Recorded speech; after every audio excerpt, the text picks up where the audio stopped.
Welcome back to Touchdown Tech. This is episode 13.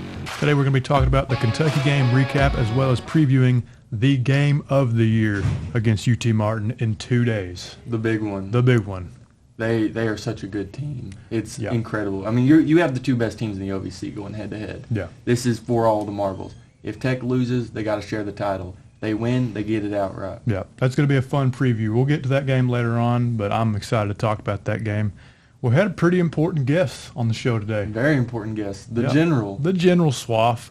We had Aaron Swafford on today. We'll cut that interview later on in the podcast. But before we do that, Kentucky game. We'll talk about that briefly. Yeah. You know, kind of our thoughts. We did get to go to the game. Yeah. We were there in attendance. It was very nice. Very cool atmosphere, you know. I didn't like their chanting. It was very annoying. K-A-T-S, cats.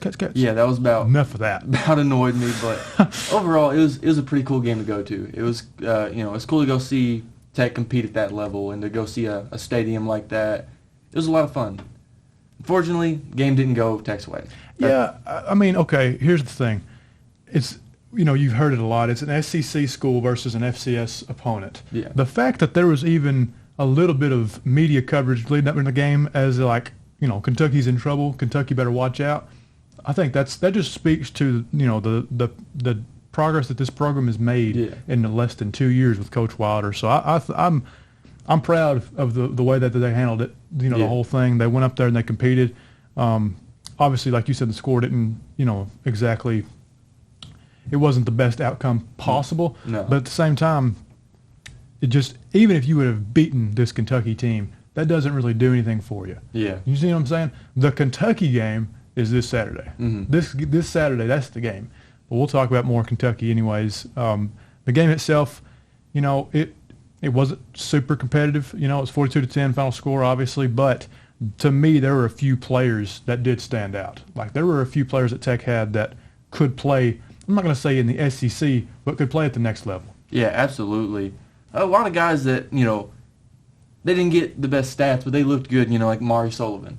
That was one of them that I was going to name. 6 catches for 63 yards. That's a good game against an SEC defense. I thought Mari looked good. I thought he ran good routes. He caught the football, and even the yards after the catch looked really good. Yeah. I thought Quintel Quinn looked Absolutely. really good running that football, man. I'm telling you, he's got 7.5 yards per carry right now. Mm. That's a lot.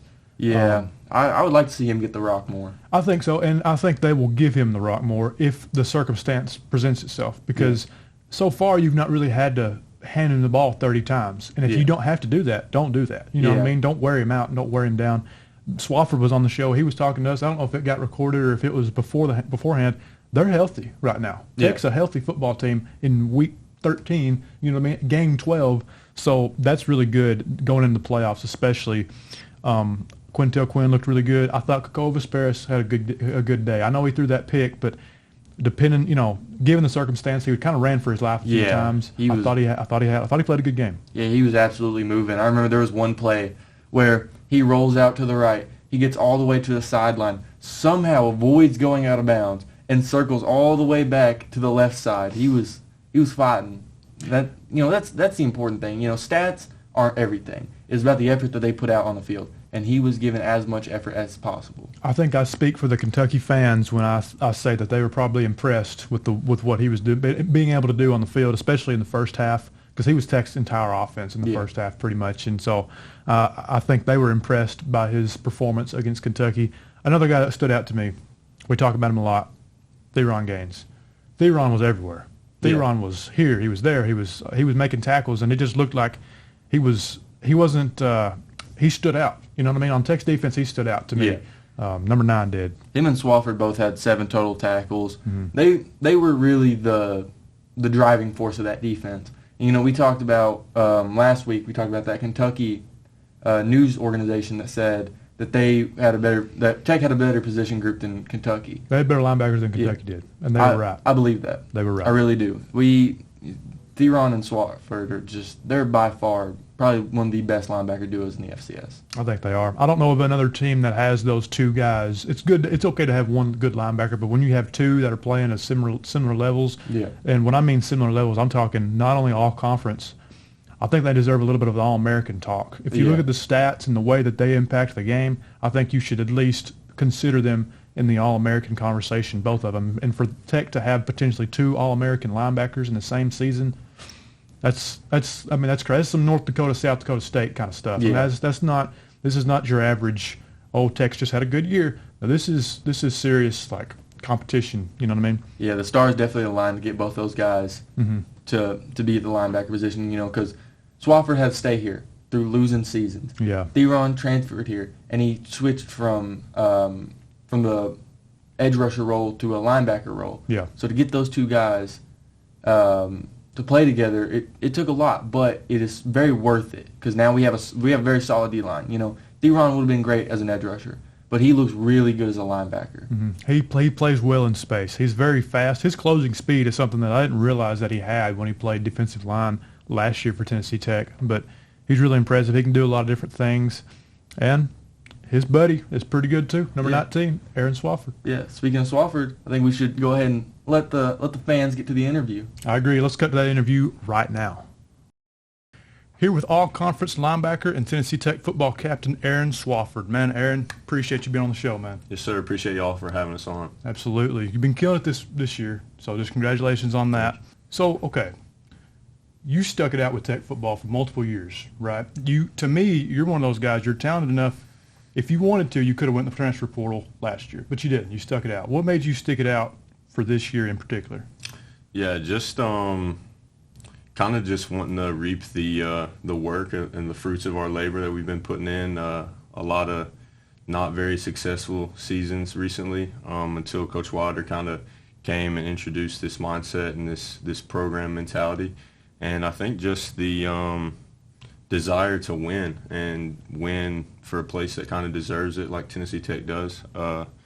And just, really just a desire to win at a place that hadn't experienced a lot of success before. That was kind of what it was, and then just felt like stuff really wasn't finished from the year before. So that's probably what kept me here the longest. I get that. It seems like a lot of your teammates that we've had on the show, they have that same exact mentality. You know what I mean? All you guys are bought into the goal. So this week's game in particular, man, to me, there's a different feeling around this game. Sure. There's been more media coverage. There's been more hype around campus. There's just a different feeling. How does this one compare to the other 11 that you've played this year? Yeah, I mean, we've had this game really eyes on all year, mostly just because we knew the potential of it being a conference championship, it being our senior day, last opportunity maybe to get out there and play in front of our home crowd, especially guys like myself who have been here, played a lot of games in Tucker Stadium. It's really like a very emotional game that we're really bought into, just kind of like how we were fired up last week to go play an SEC team. Kind of the same mentality this week, and just hungry to get out there and bounce back after a loss. 100%. And to me, you talk about the competitors in the past at any sport, they love these games. You know what I'm saying? The bigger games, is that kind of the same thing for you? Oh, yeah, for sure. Especially like how we had a little easier competition in the first couple games this year. Got to play some young guys. So I'd say our team also has some fresh legs still going on. I know it's pretty crazy to say going into the 12th game of the season, but that's kind of the attitude and energy that we've got going on right now. And I think me and you discussed it a little bit before this, but I don't think anybody really on our team looks at it as the last game of our season yet. So I think that kind of gives us another boost of energy as well. I like that. Well, I don't mean to get you emotional, but has it hit you that this is senior day for you? No, not really, not yet. And like I said, just because I think most of us on the team have envisioned ourselves going past this game, playing a playoff game, especially at home. So I think that's what it is. I'm sure once the moment hits me at the end of the game, whether or not it's a win or a loss, it's going to be a win though, that it'll be a little more heartfelt, a little deeper. But as of right now, no, just worried about what plays they're going to run and how we're going to stop it. That's the way to be. I can tell you're already ready to play today. Yeah, that's good. Juiced up, yeah. Yeah. So 2 or 3 years ago, there was no talk about playoffs. You didn't hear playoffs. It's the old Dennis Erickson thing. Playoffs? You kidding me? You know what I mean? You didn't hear that. And now it's a legit thing. You win and you're in kind of thing. What's the feeling just the turnaround? Just describe the turnaround that you Yeah, I mean, honestly, to a lot of people, maybe it might seem like a shock. But I'd say to most of the guys in the locker room, I think we felt this way since January. Honestly, I think we saw ourselves being able to put a talented roster together shout out to Coach Wilder and for being able to do that and the rest of the staff. And I think we just all kind of came together with this belief of like, this is what's going to happen as long as we take care of our business. And here we are, ready to be in that position and ready to just put the ball in our court and play. So I'm excited for y'all. Yeah, I really sure. am. Last question I got for you. We already talked about him a little bit previously. Theron. Talk about Theron for a minute. What's kind of like y'all's relationship on and off the field, both? Yeah, Theron, he's a dog, man. Getting to watch him play, watch him grow as a linebacker, transitioning from an edge rusher last year to a middle of the field linebacker has been so impressive. It's helped me a lot just being able to see like a different perspective of players. He brings a really energetic presence to the field. His celebrations grabbing the shovel, so that's always something to look forward to. He's going to get a sack every play. I know that when I see him across the field every time that he's going to handle his job and get it done, and that gives me and everyone else on the team confidence just that we can go out there and play with anybody, really. Yeah, and I was talking to Chima last week about it, and there was this article leading into the Kentucky game. It broke down position by position the comparisons of the two teams, Kentucky and Tennessee Tech, and it gave Kentucky the advantage on most positions. I think quarterback was even, wide receiver was even. You scrolled down to linebackers, they gave us the advantage because of you and Gaines. Oh, wow. So I think I said on the last week's episode, I think y'all are the best linebacker duo in the country. Appreciate that. I appreciate it. Yeah, that's our goal anyway. Yeah, for sure. Y'all play really good together, and I like watching you guys play. Yeah, appreciate you. Listen, good luck this week against Martin. We're going to go ahead and get Adam in here with some questions. All right, ladies and gentlemen, I am here with General Swafford. Swafford, how you doing today? I'm good, man. How are you doing today? I'm okay. Can't complain. Little wet out there, but Just a little bit. we're making do. So the first question I want to ask you, with this being your senior year, do you have any eligibility left? No, I think this is the final one. Is it? Unfortunately, yeah. Last year, man. Yeah. What's your plan after college? What's the idea?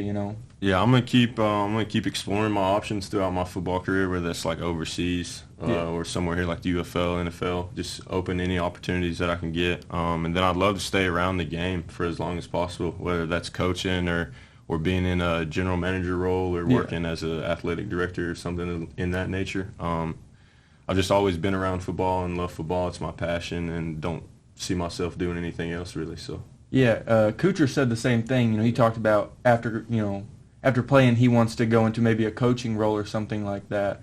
So, is your major pertaining to anything sports-wise? No, it was. I'm doing my master's right now. So I graduated last year with a focus in business management and economics. That was just kind of the role I decided to take after high school, and I'm getting my MBA right now. So I think that'll really help me in the future. If I do plan on getting an administrative job, like being an athletic director, being a GM or something like that, I think that would be super helpful. Yeah, it probably would be. Yeah, for sure. So I want to ask you about this season. What's been your favorite game so far this season? I'd probably say definitely homecoming in Gardner-Webb, just being able to go out there and play in front of a really juiced-up crowd. We definitely fed off that energy. I think that was the attendance record for Tennessee Tech. Maybe I saw that somewhere or not, but that was super cool to see. And then just being kind of in a comeback scenario for the first time this year and being able to see guys join together and complete a mission. Yeah, that was a real challenge, that game. And me and Tyler were there. We were there taking video and photo, and it was electric. The place was packed. I haven't seen it like that before. So that was a good game. Sure. And I feel like I ask everyone that comes on the podcast this question. Why is football important to you? Is it the fans? Is it the, getting out on the field with your brothers? What is it? Yeah, I mean, it's a lot of mixture of things. For me, I'd say it's personable. Just grew up in a family of football. In my family, they say the 3 Fs, faith, family, and football. Yeah. So that's just kind of how it's always been for me. Just something that I've stuck with as I've grown up and began to love and really connect it with my life and the obstacles that I have with my life, and be able to grow as a person and a football player is really important. Yeah. Is there someone in your family that you've really connected to because of football? Yeah. My dad, of course, just because that's who introduced me to the game. But like I said, everyone in my family from my dad to my grandpa to my uncles have always been big-time athletes and football players, and it's just kind of what brings our family together. Sounds awesome, man. Final question. If you had to describe yourself on the field, what would you describe yourself as? Are you high energy? Are you nonchalant? What are you on the field?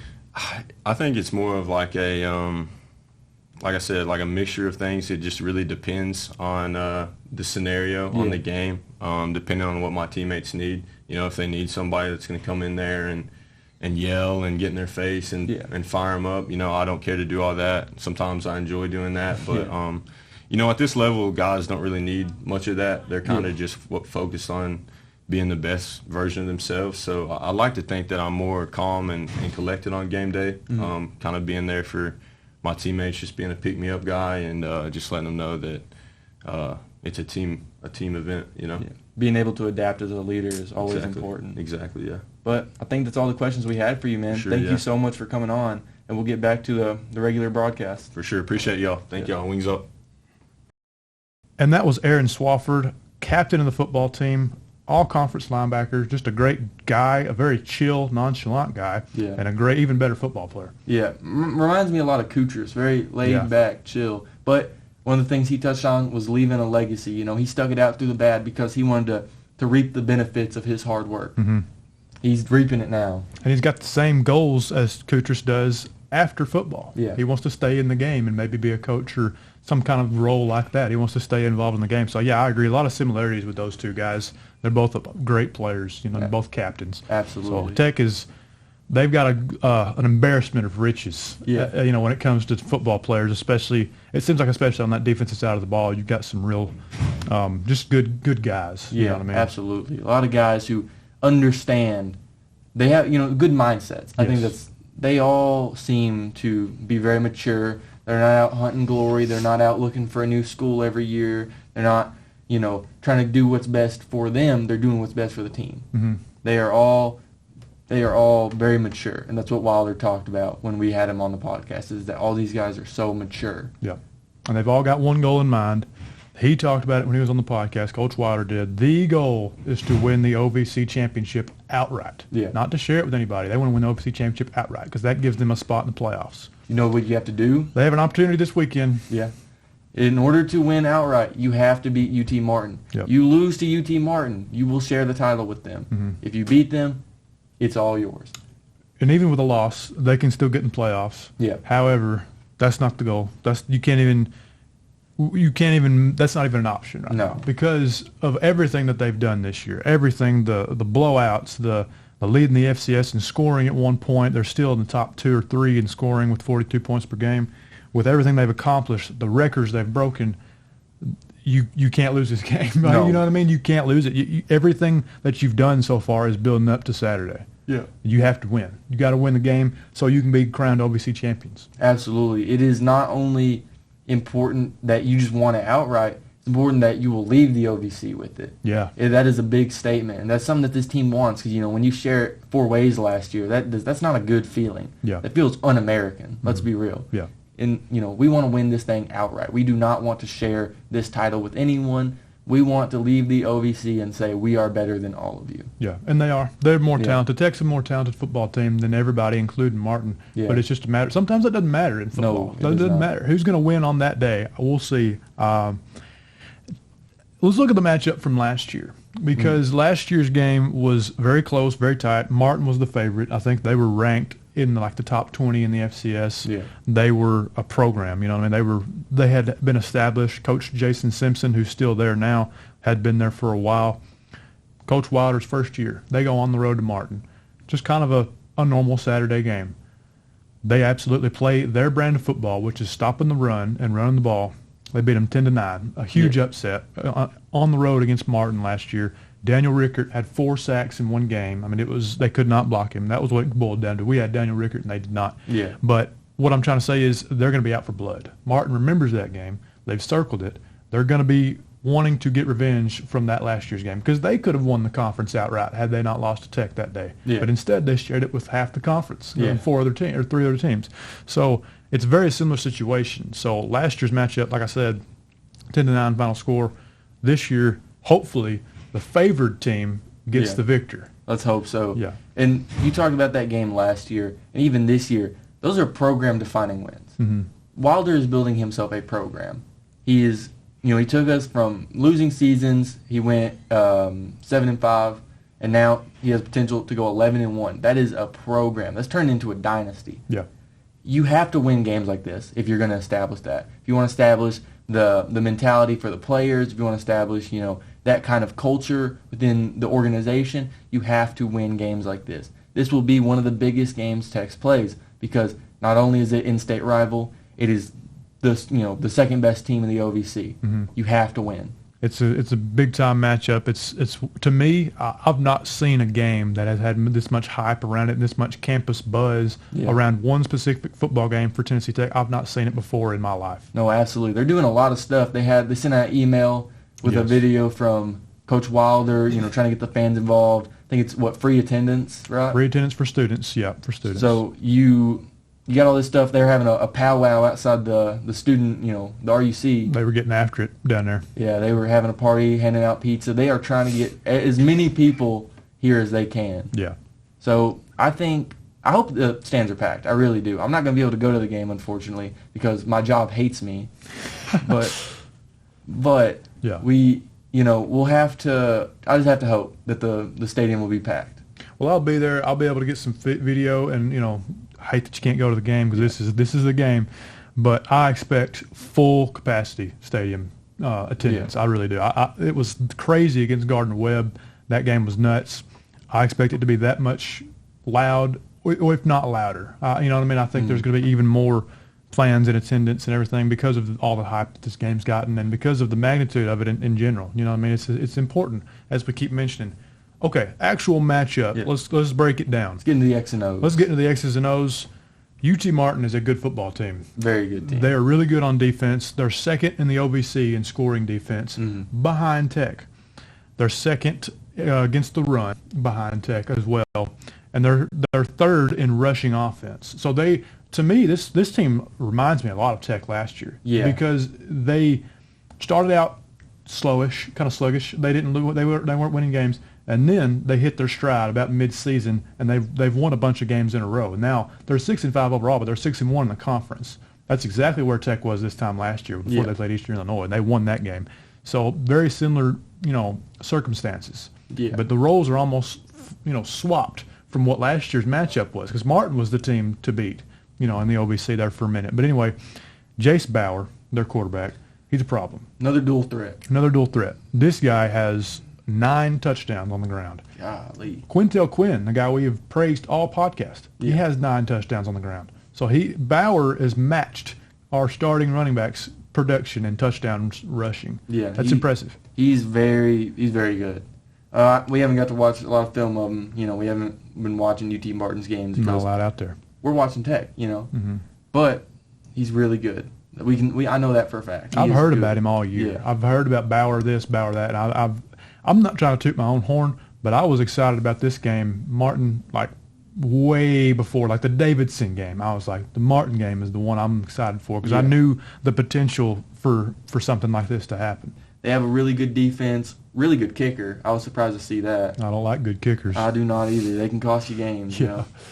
But this is a very good team all around. This is probably going to be, besides Kentucky, because Kentucky is just, they're an SEC opponent. This is probably going to be one of the best overall teams that we face in terms of skill and position, I think it is. I think because they can offensively, they can beat you either way, throwing it or running it. Defensively, they're really good against the run, not so good against the pass. No. They're second to last in the OVC in passing defense. So that gives the opportunity to guys like Cole Vesperis, obviously the quarterback, but Maury Sullivan, he has caught stride, and he's really playing really good football right now.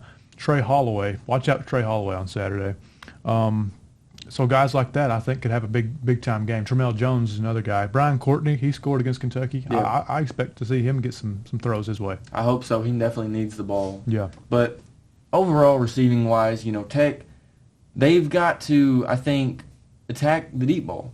A team like UT Martin, you're going to have to outscore them.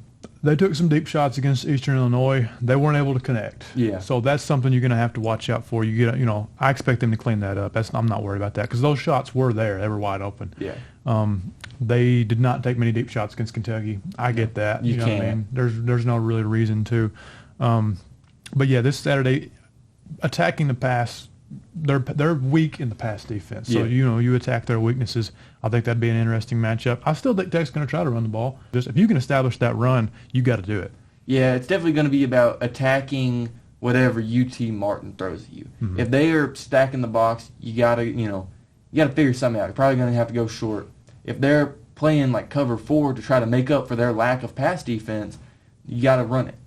You have to do whatever UT Martin throws at you. You have to adapt to their game plan. You want to set your own game plan, but it's a game where they're really good running-wise, really bad passing-wise. You have to exploit whatever they are. If they're either trying to cover their weakness or reinforce their strength, you have to exploit that. Yeah, and another thing I expect Martin to do is to play keep away. Yeah. It seems like everybody that Tech has played has tried to keep the ball away from that offense, and that's a good strategy to do against Tech. But if you got to execute though. Gardner Webb was the closest ones to being able to do that. Yeah. I think Martin's going to try to do that as well. It's going to be a lot on the defense, and I hate to put so much, pressure on the defense because they've done a lot this year. But it's going to put more pressure on them to get off the field on third down. Just do what you've done all year, really. Yeah, it's gonna be really hard because you have to watch the passing game. Mm-hmm. You have to watch the running game. Yeah. You have to watch the quarterback run, and you have to keep them out of field goal range. Right. It is going to be probably one of the most challenging games for our defense. But I think they can handle it. We just had Swafford on here. Yeah. I think that guy can handle it. Yeah, He's ready I to think go. he can too. There's no doubt in my mind that Tennessee Tech is going to be ready for this game. Yeah. There's no doubt in my mind. There's, you look at some teams that that you've kept up with in the past, and you really don't know what you're going to get from that team. Tech is not like that. They're a good football team. You know kind of what to expect for this Saturday. I truly think that they will be ready to go, and I think they will make less mistakes than Martin. That's what I think will happen. And that's going to be hard to do because Jace Bauer is a good, he takes care of the football. He's only thrown 2 picks this year. Yeah. So you're going to have to try to get pressure in his face and make him make a mistake that he's not made all year. Because it's going to be one of the toughest challenges they face. Yeah. It's the most important game of the year. Like we keep saying, everything is on the line for Tennessee Tech. Everything's also in front of them. I like how this team can control their own destiny. Yeah. You know what I mean? They don't have to rely on people beating other teams for them to get in the playoffs. Everything's in front of them. Yeah. All you got to do is keep winning. Yeah. You know what I mean? And I like that for this team. Just win, baby. Just win, baby. I think that's a good way to segment into Dude of the Week. Adam Hitchcock, who is your Dude of the Week for the Kentucky game? Dude of the week, I'm going to go with the only guy that scored a touchdown, Brian Courtney. Yes. We were on the other end of the field, I think, when he scored, but we got to see like the replay and stuff. It was a nice little short yardage situation, just to get open on the goal line against a defense like Kentucky. That's pretty good. Mm-hmm. I think that, I think it could have went to a few different guys. I think it could have went to, someone like Amari Sullivan. like Amari Sullivan, Deron Gaines. someone like that. But we've shouted those guys out a lot. I don't think we've shouted out Brian Courtney yet. I know we haven't, and that's why I like that pick a lot because Brian Courtney has kind of been the unsung hero of the passing offense, and he's a guy who can burn you if you don't pay attention to 83. He will make you pay, and I like what they do with him. Not only do they throw it to him sometimes they've lined him up in the wildcat. He'll just take the snap and run with it. Yeah. So I really like that. I think he could be an X factor going into the playoffs because not a lot of teams they don't really recognize that name. They're worried about when teams like Martin line up in the film room, they're watching film on Trey Holloway, Maury Sullivan, Corpus Paris, all 17 of the running backs that we use. They're not worried about Brian Courtney. You see what I'm saying? And maybe they are, but I think that's an X factor going into the playoffs, and I really like the way he plays football. I'm hoping they will try to get him the ball more as the playoffs loom closer and closer. But you only got one football. No, you only got one football. My dude of the week is an offensive lineman who got his first start for Tennessee Tech football against Kentucky, an SEC opponent. I'm going Gabriel Hecht, number 79. I didn't actually watch him specifically because I was watching the ball and the play and I was trying to record. But the fact that he started his first game ever in his college career against Kentucky, an SEC opponent, and held his own, that deserves recognition in and of itself. And I like that they've gotten multiple guys in that guard position and swapped them around. You're going to need that going into the playoffs. You're going to need that guard depth because right now you're without Tyler Wagner, okay? That sucks. You know what I mean? That's just he's out for the year. There's no shock about that. He's not going to play. Yeah. And I hate that because that's our guy. That's first guy we had. Yeah. Very nice. He was the one that reached out. He told Coach Waller. He he's the reason.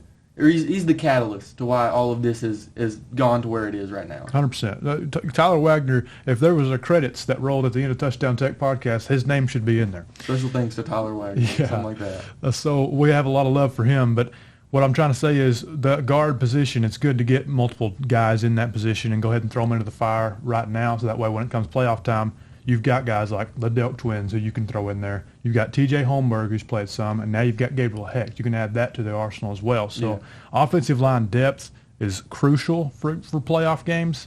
So, my dude of the week is Gabriel Hecht. Shout out to him. That's a good dude for dude of the week because what does a dude do? A dude steps up when you need him. Yeah. He is consistent. And I think that's a really good example of a perfect case for dude of the week. Someone who stepped up, that next man up mentality. Yeah. I think that is a perfect example for dude of the week. 100%. Man, I'm excited about this game. Me too. I wish I could play. Suit me up. Okay. Hey, Coach Walter might. He said he would. He said he would. We're still waiting on that. Yeah. That's going to be all the time we have for you guys today. Thank you so much for watching and listening to this episode of Touchdown Tech. This is episode 13. Make sure to like and share this video to other Touchdown Tech or just Tennessee Tech football fans in general. So we will catch you guys in the next one. Hopefully we're playoff bound. Wings up.